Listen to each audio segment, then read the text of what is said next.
Hello Wargamers and welcome to another Steel Division Normandy 44 with me Bubblebox, and today there was a new update for the game in the open beta which introduced two new divisions, the 6th Airborne for the British and the 352nd Infantry Division for the Germans. There were also two new awesome looking maps which look as if they're going to play completely different than the other maps, called Carpiquet and Odon. And also there was kind of a medium-sized patch as well, balancing patch, which revolves mainly around the German artillery and the artillery overall in the game. So we'll have a look at that as well. So first of all, we're going to start by having a look at the two new divisions in the game. This is not going to be an in-depth look, just a very quick look and a quick glance at them to see if there's any interesting units, and I'll do a review on both of these decks in the next few days if you want to check those out in the upcoming days. We're also going to have a quick look at, well, not a quick look, a look at the two new maps, and then have a look at what they've been doing with the artillery in the latest patch. So first of all, let's have a look at the 6th Airborne.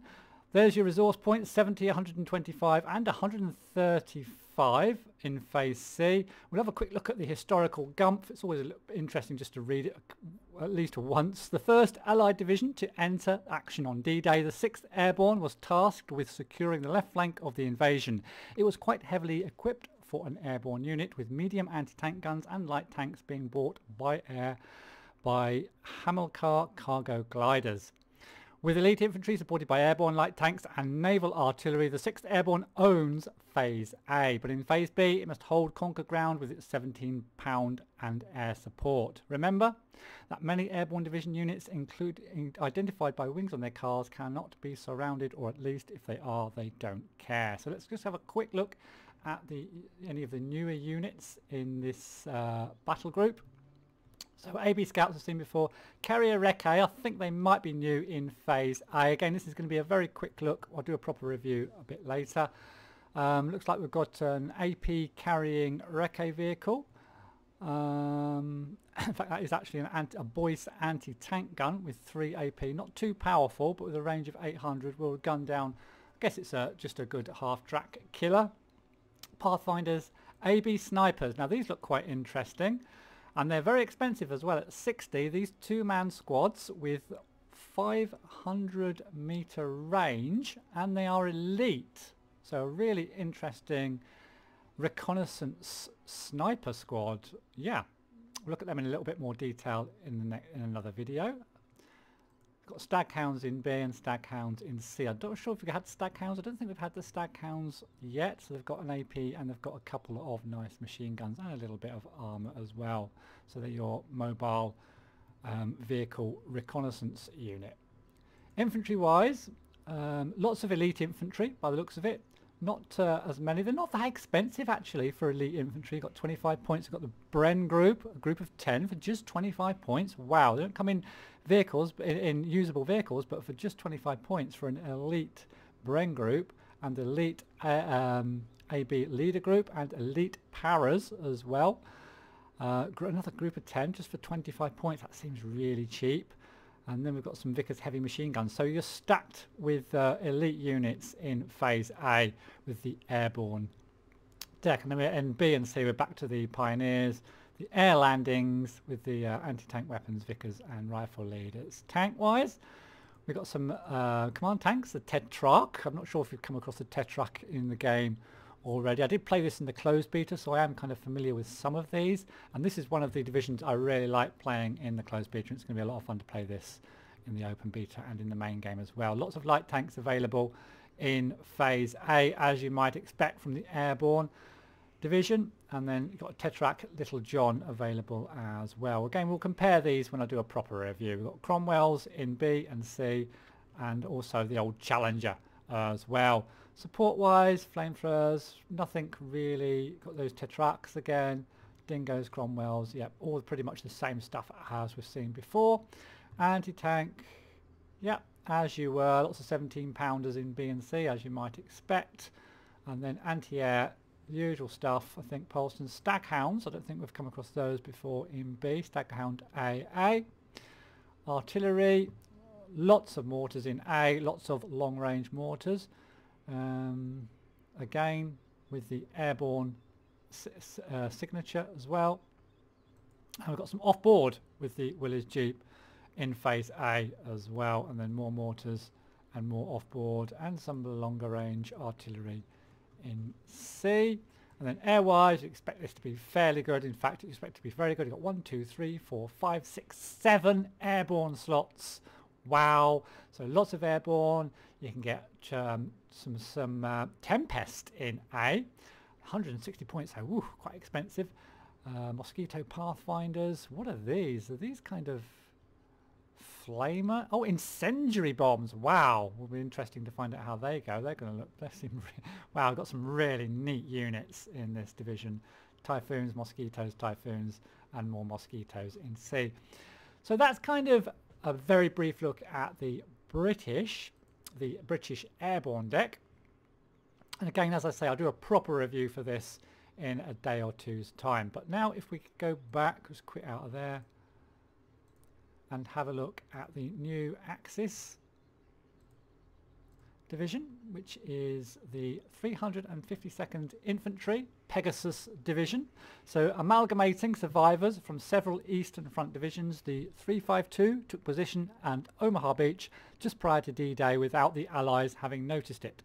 Well trained and armoured and armed with a strong core of veterans, the division stood its ground all day, inflicting such losses on the Americans that it almost foiled the Allied invasion on the first day. So at last we might have a German division or an Axis division which is actually really good in phase A. The Meat Grinder 352 ID's main asset is its numerous and cheap infantry, lacking in the offensive but well suited in supporting the defence in phase A. It slowly grows more powerful in phases B and C with some very strong artillery and anti-tank units. It is best played as rolling barrage with massive artillery strikes preceding infantry advance. So let's have a quick look at some of the unique units in this one. We've got most of these Fusiliers in phase A with anti-tank. That's nice. 9-man squads as well. So they're going to be quite robust. Got SPWs. I think they're quite new. They're new as well to the game. What is this weapon? A Mach 31 machine gun. Interesting. Quite high rate of fire. More SPWs in B and in C. Infantry-wise, spam a lot by the looks of it. Lots of Osttruppen, some Grenadiers, but lots of Osttruppen available in A. Nothing really elite though, but you've got some commanders to buff them up a little bit. Kind of opposite to the British, kind of lots and lots of units instead of a few elite ones. More Erste-Truppen in B, Pioneers, Stormtrooper in B as well, Grenadiers, Pioneers and machine guns. So kind of seen most of that stuff before. Tanks, only 4 slots for the tanks. This is an infantry division. Panzer 35Rs, quite cheap. Very, very plentiful if you wanted to get a whole bunch of these out. We've got that new little machine gun there, the Mach 31, and a little armour piercing gun on the top as well. Panzer, we've got some command panzers in B, and then the old Stugs in B and in C. Support wise, as you were, there are some changes to the artillery which we'll go over when we have a look at the patch notes, but kind of seen all of that before. And then anti-tanks. Got these Panzerjägers. I think these are these new? I can't remember these being in the game. These are kind of not that well armoured, but they are in phase A. So for phase A, these might be very, very useful, but I guess will come a little bit obsolete as you move into phase B and certainly in phase C. And then you've got the old Marder 2s and the 88mm pack guns and the and the Jagdpanther. Panther, should I say. 300 points. Oof, that's a lot, but look at that. AP power 22.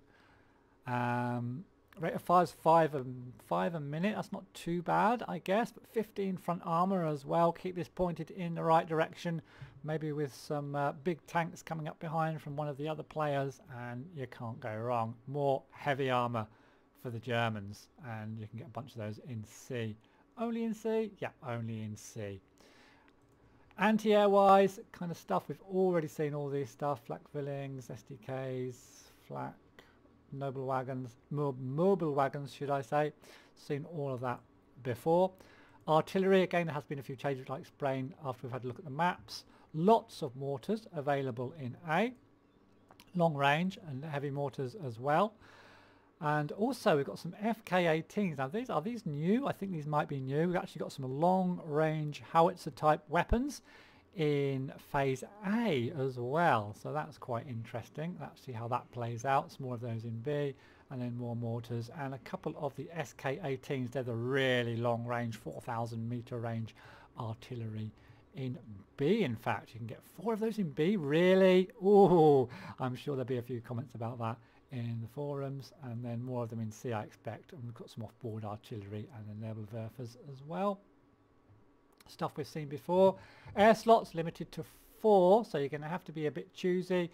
Lots of the usual stuff, the JUs, the ME-109s, Storches if you really want Storches, bombers, HSs which are awesome, and Ju-88s, big bombers as well. So that's a very, very brief look at the German 352nd Infantry Division. And as I say, I'm going to do a proper review and a proper deck build or battle group build of these over the next couple of days. So moving on to the 2 new maps that have been released. This is the first of them, or one of them, Carpiquet, and as you can see, it's pretty amazing. It's a whole airfield to fight over, right slap bang in the center of the map. This is the 4v4 version of the map, and you can see how much open space there is. Wow. And we'll have a look at the rest of the map, but the rest of the map, lots of open space as well. So we've got this central airfield with the runway down the center here. Pretty bombed out. Looks like it's seen quite a lot of action. We've got some bombed out aircraft right in the middle of the runway. It looks like the Germans did hold this airfield. It's quite recent fighting as well with another, not sure what that is, some sort of a tactical bomber been burnt out there, a couple of them in fact, and many a crater on the actual runway. Surrounding the runway, which is basically completely open, we've got all these hangars basically, and not much in them at the moment, I don't think. But lots and lots of hangars with some buildings, some airport buildings around the outsides as well. Lots of crates, and then dotted around the place as well, we've got some bunker complexes, pretty bombed out, but certainly can be used for cover in the games, and lots more hangars. So basically we've got hangars all the way around the outside of the airfield with a lot of these bunker complexes mingled in between the hangars as well. I guess that's where the personnel went to if there was an air raid, and this place certainly has seen one hell of an air raid. On this side of the on one side of the airfield are a lot of these bunkers for cover, but on the other side there is actually, I guess it used to be the barracks where the personnel I guess used to stay. We've got all the housing over here, and we've got some other military type buildings over on this side, which is pretty bombed out, but looks like they can still be used for cover at the start of the game at least. And then in the rest of the map it's pretty much very, very open. If we have a look on the sides here, very open terrain, definitely tank territory on this map, and also the same on this side, very, very open terrain on this side as well. Now there are some towns, especially over here, just to one side of the airfield. We've got this quite large kind of complex of houses, farmhouses, little villages with their gardens and everything, some orchards, and this does give you quite some good cover. So you can, I guess, you could bring an infantry type division in here if you wanted to try and take control of perhaps these hangars and this part and some of the bunkers and this part of the map in the center here, perhaps to support an armored push to take the airfield. But will anyone dare put any units into the center of the airfield, I wonder, or will they just put recon units and try to snipe whatever comes across the airfield and make their way up? I'm not sure how it would work on this map. Maybe you'd be making your way out through the sides of the airfield on each side and just kind of defending the open ground. I mean, there's many different tactical routes on this particular map. Let me know what you think in the comments below. This is the 2v2/3v3 version of the map, which encompasses, as you can see, the central part of the map with the big airfield and the bunkers, and some free space around the outside with the town on this side over here as well. And finally we've got the 1v1 version of the map, and this really does look interesting. Of course you can choose this for 2v2s, 3v3s and 4v4s as well if you want, I believe. But again, we are featuring the massive open spaces of the airfield, and it's going to be, well, I just wouldn't know how to play this unless I have a good think about it. I mean, you've got the bunkers over on this side, and you've got the big town over on this side. Wow, it's going to be, oh, you've actually got the advantage, perhaps the advantage of having this cover all over here to hide your artillery and everything behind, whereas you're quite open on the other side, I guess. Not sure. Let me know what you think about these maps in the comments below, but this is the 1v1 version of the map. Looks pretty damn good. So moving on to the second map, Odon, and oh my god, it's another completely different map in the game. First looks, it looks kind of green, doesn't it? Lots of bocage country, some quite dense forest in the centre, the odd town scattered around about, but then it's got a river and it runs all the way through the centre of the map from one side to the other. A meandering, snaking river of water which will restrict the movement of your units incredibly. Along this river there are a number of bridges at various points along the river, but I'll just set this up real quick. I think just check this out. Hold on, where's my there we are. So here we've got a couple of units sitting by the river. They both want to get to the other side, so I'll just grab my units, click on the other side, and watch what happens. The amphibious ones go into the river and straight across. They can cross anywhere where they have access to the bank of the river. Of course, not this deep stuff, but this lighter cover certainly they can, whereas the other units in the more normal types of road vehicles and tracked vehicles have to take the strategically placed bridges that occur along the length of the map. So something really different on this map, and it's going to be a lot of fun to start to use some of these amphibious units in the game. Apart from that, which is obviously the main feature of this map, the huge river that runs along the centre, the rest of it is kind of very bocagey, lots of small wooded areas, lots of patchwork of little towns. There's quite a large town over on this side which shouldn't come into play too much. There's a large arterial road going up here with lots of intersections and roads running away from it, and it's kind of a similar story on the other side. You've got your arterial road here with the other roads running off from it, and a couple of towns and a bit of open ground, but not too much open ground. Very much infantry country, and watch out if you bring your armoured decks. Looks like a good one. Looks like a very good one for the Allies to fight on, in my opinion. So that's the other map, Odin, with the river. So this is the 2v2, 3v3 version of the map, and I've just noticed actually the river is actually slightly, most of it is slightly on one side of the map, as opposed to, although this bit does snake down here, but a lot of it's on one side. Which, does that give the advantage to, in this case, the red team? I'm not sure. Or does it give the advantage because they can maybe, no, they're not going to get across the river. Maybe it gives advantage to the blue team because they can actually push up a little bit further without having to cross the river. I'm not sure. So maybe blue team slightly advantageous. Maybe you can get a +1. I'm not quite sure how that'll work out, but you can see the road networks balance the map out quite well. We've got a road here, a road over here, a couple of roads coming up towards the centre ground, and then the main arteries at the back. Although this main artery does engage, although the river, yeah, I think this side maybe has the advantage with this main road as well, and also the river being slightly more towards the red side. The blue side in this case can maybe get into position a little bit quicker. I'm not sure. We'll have to see how that one plays out. Let me know what you think in the comments below. This is the 2v2 3v3 version. And finally we've got the 1v1 version of the map, which appears to have given up the river in this case. I don't know why they've done that. I guess they're afraid that they'll get complaints from the competitive players saying it's unbalanced or whatever. I'm not sure, but it's a shame actually if they've done that, if they've gotten rid of the river in the 1v1, because it makes it a little bit the same as all the other maps a little bit.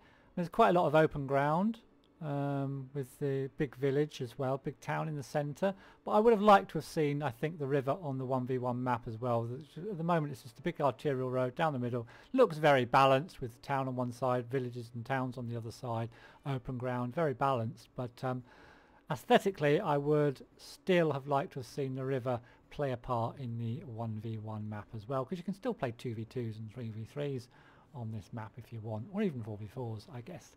So that is the other map, Odon. Let me know in the comments what you think about this one and what you think about the maps in general.